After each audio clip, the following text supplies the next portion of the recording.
108 শিব মন্দিরে, সব মন্দিরের দেখো মাথায় মাথায় তাদের নামগুলো বেশ লেখা আছে।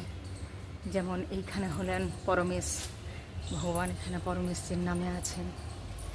এইখানে আছেন বারাণসীপতি, এইখানে যেমন আছেন দেখো আদিনাথ। এরকমভাবে সব জায়গায় সব মন্দিরের উপরে নাম লেখা আছে। মন্দিরগুলো 108টায় ঘুরলাম, পুজো দিলাম, পুজো টুজো দেওয়া হলো, সব খাবার টাবার খাওয়া হলো। এখন বর্ষার দিন চলছে, খুব বৃষ্টি পড়ছিল, কিন্তু আজকে দেখো বৃষ্টিটা থেমে গেছে আর রোদও দিচ্ছে। বৃষ্টি হলে কিন্তু ঘুরতে ফিরতে পারতাম না, যেহেতু বৃষ্টি হয়নি তাই কিন্তু আজ ঘুরতে ফিরতে পারছি।